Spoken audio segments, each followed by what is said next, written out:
Hey guys, it's about 6:30 a.m.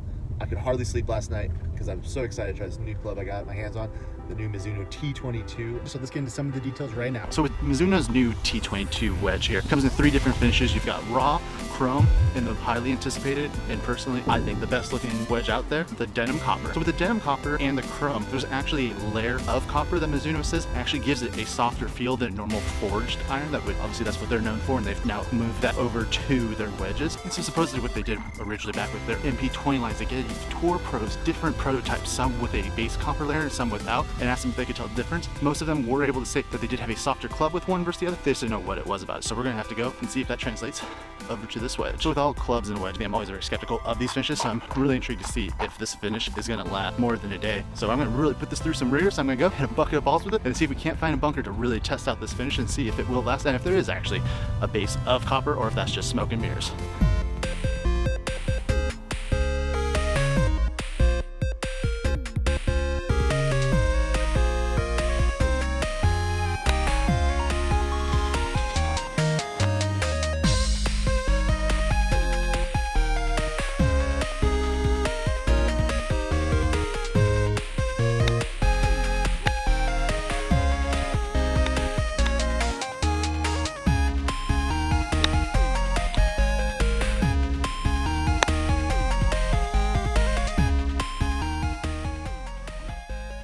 These Mizuno T22s and the denim copper, gorgeous out of the bag. Probably one of those things that with time, beauty being the flaws, I thought it looked good after time goes on and everything. So with these T22, they do come with 4 different grinds in various different degrees. I got the S grind. That seemed like that's what fit my game most, so that's what I went with. Mizuno T22s do come in at about 160, so they are a little bit less than your Volkies and your MG3s, and even Mizuno's own ES21. So when it comes to that copper grind, it's supposed to give that softer feel. I really couldn't really tell much of a difference between my old clubs, and then I'll provide a link in below on a review I did with the MG3 by TaylorMade. So I actually was hitting those back to back, trying to see if I could tell a difference. I would hit a couple with the Mizuno T22, then I would go and hit the MG3, and honestly, I generally enjoyed the feel more of the TaylorMade, and I'm a complete Mizuno fanboy, so that was really hard for me to kind of accept that fate. This is definitely a better player's wedge, I'd say. It was not much forgiveness. I was really struggling with just little like chips and just like half swing. I kept pulling it. I couldn't tell you how many times I hit it over that net. So these clubs I would get as a high handicap, or recommend them to someone that's also a high handicapper. Probably not just the forgiveness, there wasn't much to it. I felt like did struggle a lot, little shots, big shots, where when I would go and switch up to the MG3, I was having a much easier time just hitting the ball, making solid contact. Even though that's not a forgiveness wedge, just really being able to kind of land my shots where I wanted, even on like the little half swings, quarter swings. So for probably the biggest disappointment, for as excited as I was for these clubs,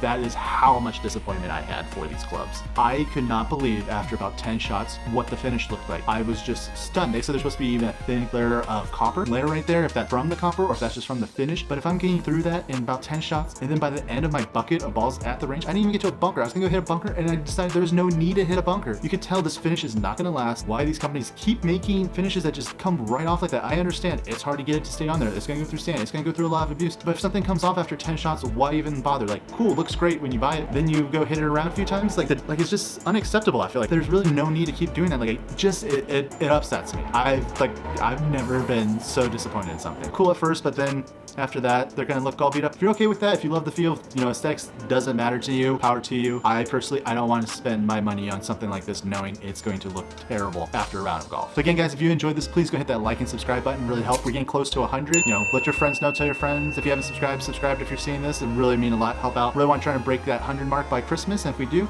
might have a special Christmas dish for y'all. All right, see you in the next one.